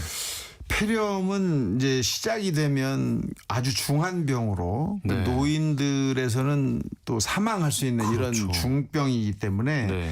뭐 감기랑 금방 구별할 수 있겠지 이렇게 생각하시는 분이 많아요. 네. 하지만 이 기관지나 폐에 염증이 생겨서 나타나는 증상들은 초기에는 감기와 거의 똑같습니다. 네, 그래서 네. 콧물도 날 수 있고 기침도 할 수 있고 열도 처음에는 심하게 나지 않거든요. 네. 그러다가 조금 더 폐렴이 심해지면서 시간도 길어지고 그러면서 증상이 더 심해지죠. 그래서 네. 열이 많이 나고 숨쉬기가 어렵고 기침이 계속 날 수가 있습니다. 그다음에 기침할 때마다 감기보다는 훨씬 진한 가래가 계속 나올 수가 있고 네. 이 가래의 색깔이 누렇거나 또는 피가 섞인 가래가 계속 나올 수가 있습니다. 예. 이럴 때는 이게 아주 시작 초기예요. 사실은 그때는 얼른 병원에 가시면 이제 사진을 찍어보면 폐렴을 금방 확인할 수 있거든요. 네. 근데 이걸 그냥 버티다가 기어이는 숨이 차고 가슴이 막 아파지고 이런 통증이 시작될 때 병원에 오시는 경우가 있어요. 네. 이때는 조금 늦은 거예요. 아이고, 네. 그러니까 이때가 되기 전에 일단 가래가 많이 기침과 동반이 되고 색깔이 진하면서 피가 피가래가 나온다. 이럴 때는 이제 빨리 병원에 오셔야 하는 거죠. 네. 이 폐렴은 이 노약자나 기저질환자가 걸리면 합병증도 많이 생기고 항생제를 써도 해결을 잘 못해서 사망하시는 경우도 생기기 때문에 네. 이 감기는 뭐 외래를 다니면서 병원을 다니면서 치료를 할 수 있지만 폐렴은 일단 생기면 입원 치료가 원칙이 돼요. 네, 네. 그렇기 때문에 증상이 심하시면 병원에 오셔서 가슴 사진을 찍어보는 것이 네. 아주 정확한 진단을 위한 방법이 되겠습니다.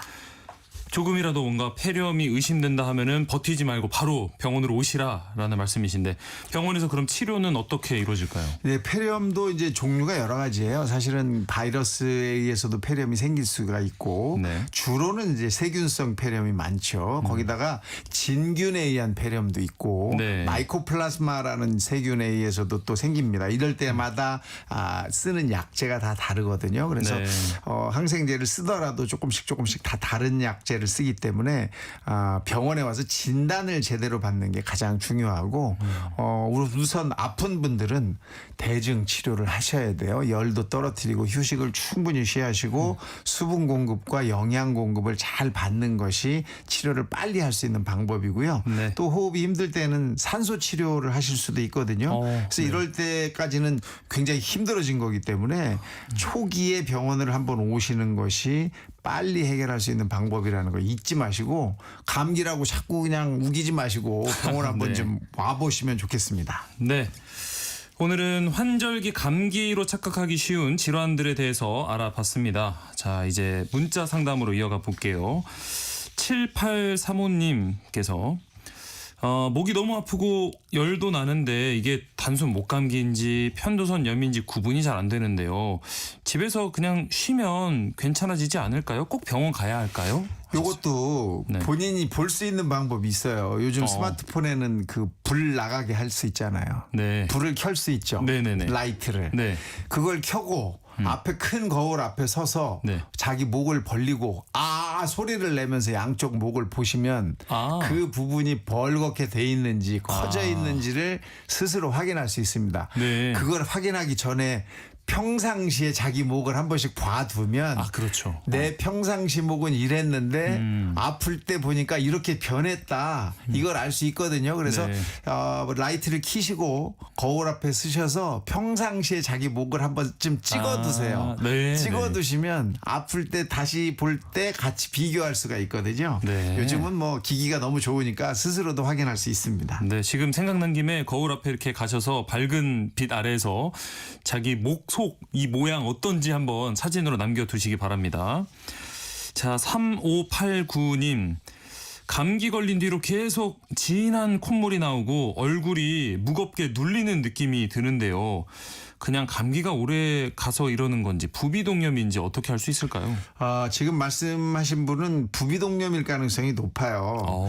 네. 일단 부비동염인지는 아까도 말씀드렸지만 불빛으로 이 볼을 눈 바로 밑에 이 볼에 네. 비춰보라고 제가 그랬잖아요. 광대 주변. 예, 그래서 양쪽을 비춰보는데 한쪽만 무거우시면 바른 쪽은 불빛이 잘 통과가 될 거고 네. 아프신 쪽은 불빛이 통과가 안 될 거예요. 그거 한번 해보시고 네. 그다음에 집에 이제 가족이 있잖아요. 예. 가족들을 한번 먼저 해보면 어느 정도 나오는 게 정상이라는 걸 알 수 그렇죠. 있으니까 네. 그것과 나의 이 불빛이 어느 정도로 차이가 있는지를 확인해 보시면 부비동염인지를 조금 쉽게 아실 수 있습니다. 네. 근데 지금 얼굴이 무겁게 눌린다 이런 느낌은 부비동염일 때 나오는 거기 때문에 예. 빨리 병원에 한번 가시는 게 좋을 것 같습니다. 네. 아까 목 상태 한번 확인하셨죠? 그 상태로 불빛 볼 쪽에 대서 한번 또 이것도 확인해 보시면 좋을 것 같습니다. 1402님. 아이가 귀가 아프다고 하면서 밤마다 잠을 못 자고 귀에서 물 같은 게 나오기도 합니다. 이거 중이염일까요? 중이염이네요. 중이염이 아니면 웨이도염일 수도 있어요. 예. 이제 아이가 손으로 긁거나 뭐 이렇게 해가지고 생길 수도 상처가 있는데, 나서. 근데 웨이도염은 그 아픈 것보다는 가려움증이 더 심합니다. 네. 가려워서 손을 자꾸 갖다 대거든요. 네네. 그런데 귀가 아프다고 하고 밤에 잠을 못 자는 것은 중이염일 가능성이 훨씬 높아요. 거기다가 귀에서 뭐가 나왔으니까 이건 고막이 터졌을 가능성도 있어서 예. 병원을 꼭 가시는 게 좋겠습니다. 네. 579 하나님, 열이 계속 나고 기침할 때 누런 가래도 나오는데 이 단순 감기라고 생각하고 있어도 될지 혹은 이거 폐렴 증상일지요? 하셨어요. 열이 계속 나면 이건 이제 문제가 돼요. 감기는 열이 나다가 시간이 지나면서 조금씩 가라앉거든요. 네. 그런데 약을 먹어도 계속 열이 나고 그다음에 누런 가래가 계속 동반이 된다면 폐렴을 의심해 볼 가능성이 높습니다. 예. 그렇기 때문에 한 번쯤은 가셔서 가슴 사진 찍어보는 거. 이건 뭐 보험만 있으면 우리나라는 뭐 그렇게 큰 네. 비용이 들지 않잖아요. 네. 병원 가시는 게 귀찮아서 지금 안 가시는 거니까 본인을 위해서 반드시 가셔서 확인하시고 폐렴이라면 치료를 정확하게 받으셔야 합니다. 네. 자, 문자 주신 분들 가운데 추첨을 통해서 햄버거 쿠폰 보내드리겠습니다. 방송 끝나고 홈페이지에서 당첨자 확인해 주시기 바랍니다.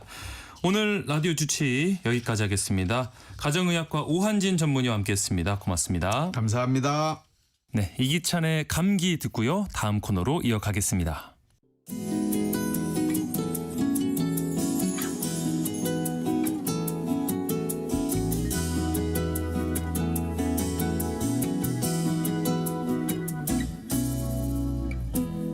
여행은 일상의 소중함을 되새기는 원동력이 되곤 하는데요. 여러분의 일상을 특별하게 만들 여행지 소개하는 시간입니다. 여행 안내서 매일경제 여행플러스 장주영 편집장과 함께합니다. 안녕하십니까? 안녕하십니까? 네. 요즘 날씨가 정말 갈수록 가을해져요. 또 명절도 앞두고 있어서 그런지 막 마음도 유난히 싱숭생숭하고 어디론가 이렇게 훌쩍 떠나고 싶은 마음 드는 게 어쩌면 뭐 당연해 보이는데 이런 좀 들뜬 마음을 안고 오늘 어디로 가볼까요?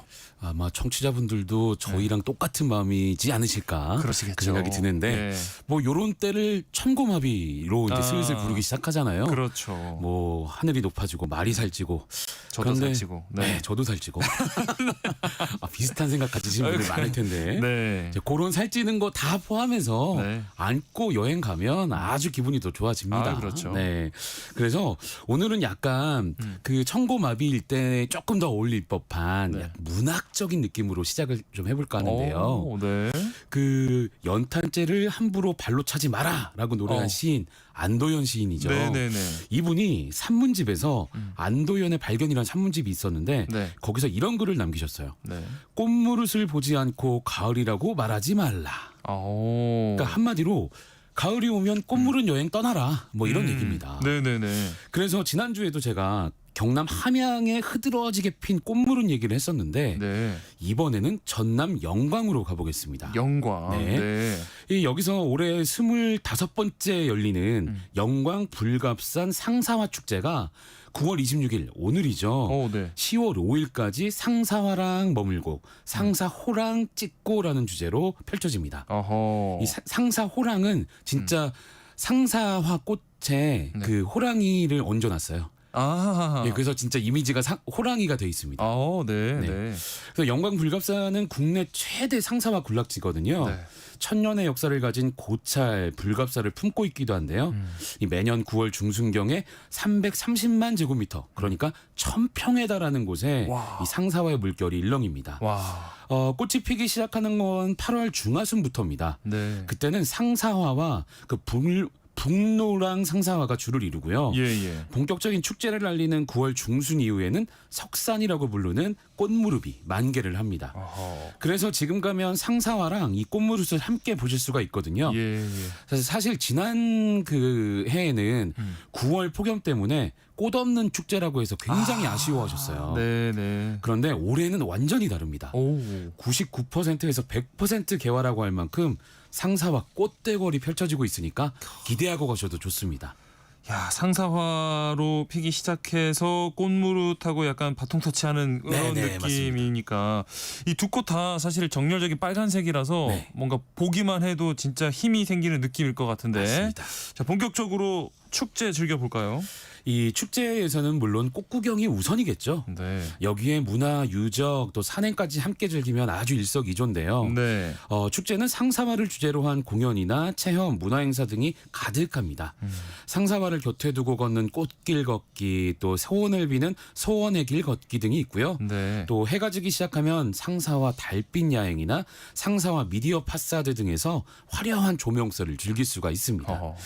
특히 상사화 달빛 야행이 아주 인기가 높은데요. 네. 이 은은한 불빛과 달빛 그리고 중간중간 설치한 형형색색의 이 조명이 아주 로맨틱한 기운을 한껏 느끼게 합니다. 네. 뭐 상사화가 원래 꽃이 먼저 피고 잎이 나중에 나와서 만날 수 없는 그리움이란 이 설명, 꽃말을 가지고 있는데요. 네네. 이를 반대하는 듯 상사화와 꽃무릇이 피어있는 길을 쭉 따라가다 보면 분위기가 아주 사랑스러워 노래가 생각날 정도의 사랑스러워, 네. 사랑스럽습니다. 네. 오히려 약간 서먹해진 관계에 연인이나 친구가 있다면 꼭 한번 길을 걸어보시면 아주 좋을 것 같습니다. 아하. 금세 가까워질 테니까 네, 그거 관계 기대하고, 회복에 네, 네. 가시면 좋겠고요. 네. 오래전부터 내려오는 설화도 있는데요. 인도 공주와 경운 스님의 설화입니다. 아름다운 여인을 짝사랑한 스님이 마음만 애타하다가 죽게 되는데요. 네. 이 절집 옆에 꽃으로 피어났다는 전설이 이어져 내려 있거든요.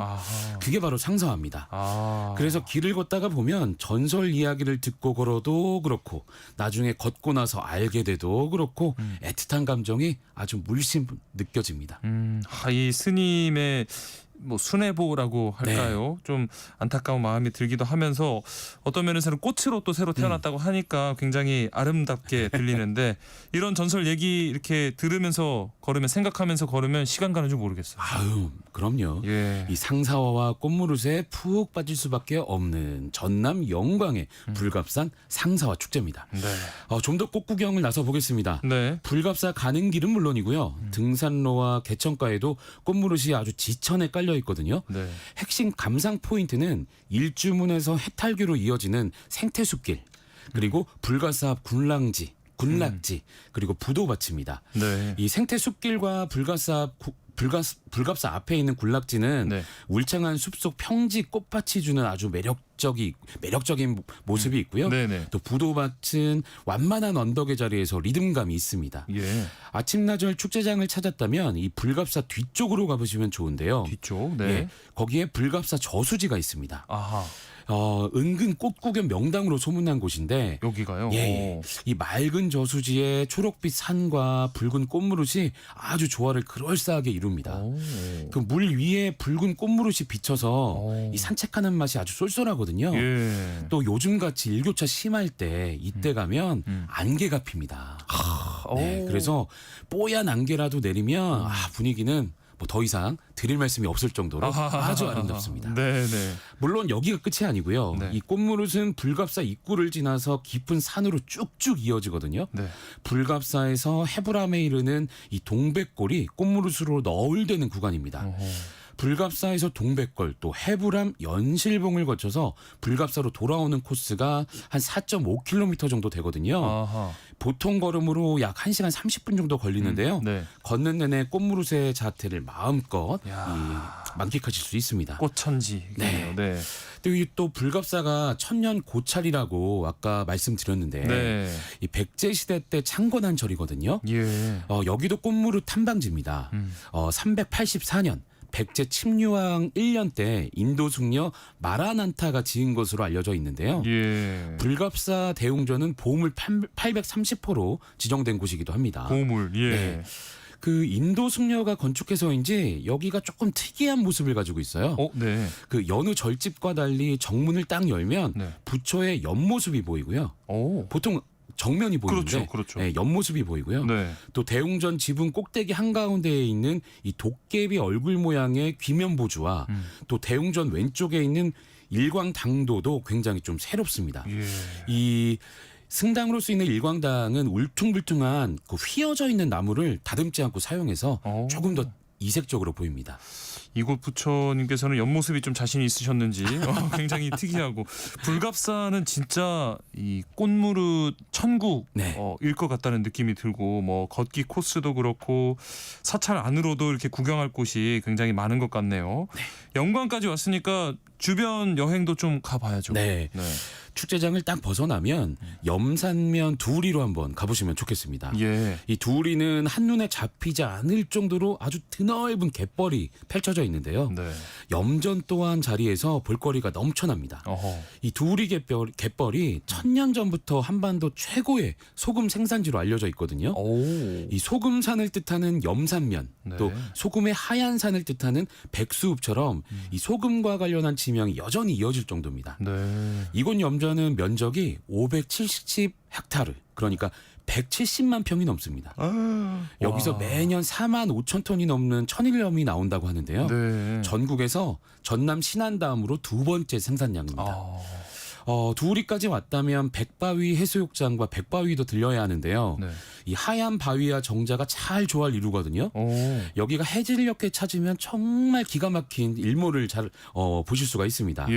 바다 쪽에는 송이도 나궐도 가기도가 보이는데 이 섬 모양이 사람 귀를 닮았다고 해서 이 송이도라고 부르는데요. 이쪽이 특히나 아름답습니다. 해양수산부가 국내 아름다운 섬 100곳 중 하나로 꼽았을 정도입니다. 송이도. 네. 그리고 백수 해안도로도 꼭 가봐야 하는 곳인데 여기는 물론 드라이브가 필수입니다. 총 연장 길이가 16.8km 정도 되는 도로인데요. 이 곳곳에 노을 전시관을 비롯해서 낙조 감상 포인트가 여럿 있습니다. 차에 내려서 해안을 따라서 조성한 데크로드를 쭉 따라서 산책해도 좋고요. 전망다에 올라가서 칠산바다와 어우러진 S자형 도로를 조망하는 것도 아주 만족스러울 겁니다. 아까 빨간 꽃무릇 실컷 봤는데 이어서 붉은 해넘이가 또 기다리고 있다고 하니까 아주 뭐 여행의 매력이 철철 넘치는 영광인 것 같습니다. 네. 영광분들은 굉장히 영광스러우실 거예요. 좋습니다. 네. 자, 이 마지막으로 영광 하나만 더 소개하면요. 좀 전에 백수 해안도로 알려드렸잖아요. 이 길을 따라서 영광대교를 딱 넘어가면 법성포 권역입니다. 이 법성포 하면 또 굴비죠. 그렇죠. 영광 굴비라고 부르는 굴비가 여기 다 모여 있다고 생각해도 과언이 아닙니다. 굴비 거리도 있는데요. 굴비 거리 곳곳에 굴비 파는 집이 아주 빼곡하게 들어져 있습니다. 뭐 일부 상점 앞에서는 조기를 통째로 말리는 장면도 볼 수 있고요. 고소하고 담백한 살점마다 이 바람과 햇볕이 깃들어서인지 굴비 한 마리는 아주 금세 입속으로 사라집니다. 지금 이렇게 듣기만 하고 막 먹지는 못하니까 제가 진짜 그 자린고비가 막 된 기분인데 아마 들으시는 분들도 그럴 것 같고. 자, 이 기분 좀 떨쳐내고 이어서 다음 여행지로 가볼까요? 이 해마다 9월 또는 10월이 오면 강원도 평창에 희고붉은 꽃이 아주 만발을 합니다. 소금을 뿌린 듯하다라는 뭐 표현 기억하시죠? 이 메밀꽃이 먼저 눈에 띄고요. 이어서 붉은 꽃바다가 펼쳐지는데 평창강 둔치 약 한 3만 제곱미터, 그러니까 9,000평에 가득 핀 백일홍이 아주 그 주인공입니다. 무려 한 1000만 송이나 된다고 하거든요. 1000만 송이. 뭐 세어보진 못했을 건데 그 정도 된다고 합니다. 이 백일홍을 제대로 즐기기 위해 만든 평창 백일홍 축제가 10월 3일부터 10월 12일까지 열흘간 열립니다. 올해 주제는 가을 향기 백일홍으로 물들다 하고요. 이 백일홍의 고향이 한국이 아니고 또 아시아가 아니고 멕시코예요. 멕시코 멀리서 왔네요. 멀리서 왔습니다. 그래서 국화과의 한해살이 풀인데요. 이름처럼 초여름부터 가을까지 100일이 넘도록 붉은 꽃을 피웁니다. 뭐 비슷한 시기에 붉은 꽃이 피는 배롱나무도 백일홍 또 백일홍나무라고도 부르는데요. 하지만 둘은 전혀 다른 종입니다. 그렇군요. 이 백일홍은 모양새가 다양한데요. 보통 곧게 뻗은 줄기 꼭대기에 소담스러운 꽃이 피거든요. 그런데 품종을 다양하게 개량해서 종류마다 꽃의 크기나 색깔, 꽃잎의 숫자가 다릅니다. 그래서 언뜻 붉게 보이는 백일홍 꽃밭을 자세히 들여다봐야 하는데요. 이 가만히 보면 빨간색, 주황색, 분홍색뿐만이 아니라 흰색, 노란색까지 아주 알록달록합니다. 또 크기도 야구공처럼 둥글게 핀 꽃도 있고요. 예. 원반처럼 납작하게 핀 꽃도 있는데 모두 백일홍입니다. 아하. 그래서 하루 종일 백일홍 꽃밭을 걸어도 지루하지 않은 듯한 그런 느낌을 받을 수가 있죠. 네. 또 백일홍 축제니까 백일홍만 있느냐? 그건 아닙니다. 이 백일홍 산책길이 쫙 나 있는데 총 7구간으로 나눠놨거든요. 네. 입구를 지나서 1구간에서는 국민 판다구미죠. 푸바오를 닮은 조형물이랑 시계탑이 백일홍과 잘 어우러져 있고요. 예. 2구간은 나비 포토존과 풍선 조형물, 또 3구간은 코스모스 등도 함께하는 꽃동산이 이어집니다. 아하. 또 4구간은 가족과 휴식을 누릴 수 있는 푸드트럭이 마련돼 있고요. 네. 5에서 7구간은 꽃길과 대왕 참나무 숲길 등을 걸으면서 힐링하는 코스입니다. 저는 백일홍이 이렇게 다양한 줄 몰랐어요. 뭐 야구공도 있고 원반처럼 생긴 꽃도 있다고 하는데 진짜 뭐 지루할 틈 없이 즐길 수 있을 것 같습니다. 맞습니다. 이 백일홍이 100일 동안 밤낮으로 핀다고 전해드렸는데 백일홍 축제 역시 밤까지 이어집니다. 달빛 아래 불감을 딱 풀어놓은 것 같다고 아마 표현해도 될 것 같아요. 네. 이 붉은 꽃을 비롯해서 다양한 색깔의 꽃들이 은은한 조명을 받아서 숨 막힐 정도로 아름답습니다. 예. 저녁에 찾는 분에게 꼭 들려보라고 권하고 싶은 곳이 한 곳이 있는데요. 네. 우산거리예요. 우산거리? 네. 아마 충분히 100개는 넘을 것 같은데요. 수많은 형형색색의 우산이 공중에 떠 있는 거리거든요. 아, 진짜 그 우산이네요? 네. 그래서 화려한 조명까지 받고 또 그 주변으로 백일홍까지 펴 있으니까 엄청 아름답습니다. 네. 낭만적입니다. 예. 평창까지 왔으니까 이 주변을 조금 더 여행하면 좋잖아요. 네. 전 개인적으로 평창에 가면 어떻게 해서든 이곳을 찾아갑니다. 네. 오대산 월정사인데요. 월정사. 예, 여기가 걷기 좋아하는 분이라면 무조건 가보시면 좋은데 천년의 숲길 때문입니다. 예. 뭐 삽찰 입구인 일주문에서 경내까지 한 1km 정도 길인데 이 수백 년 된 아름드리 전나무가 쫙 이어져 있거든요. 네. 피톤치드가 뿜어져 나오는 건 뭐 당연하고요. 걷는 것만으로도 이 종교를 떠나서 치유된다는 기분은 받습니다. 네. 이 천년의 숲길 따라서 월정사에 딱 도착하면 국보 2개도 볼 수 있으니까 꼭 즐겨보시기 바랍니다. 네, 여행 안내서 오늘은 이 제철 맞은 가을 축제 즐기기 좋은 2곳 살펴봤습니다. 전남 영광 불갑산 상사화 축제, 또 강원 평창 백일홍 축제 함께 다녀왔습니다. 매일경제 여행플러스 장주영 편집장과 함께했습니다. 고맙습니다. 고맙습니다. 좋은 여행이었습니다. 세상의 모든 정보 오늘 순서 여기서 마무리하겠습니다. 모바일 쿠폰 당첨자는 홈페이지 공지사항에서 확인하시고요. 저는 다음 주 월요일 다시 찾아뵙겠습니다. 행복한 오후, 행복한 주말 보내세요. 지금까지 아나운서 임지웅이었습니다. 고맙습니다.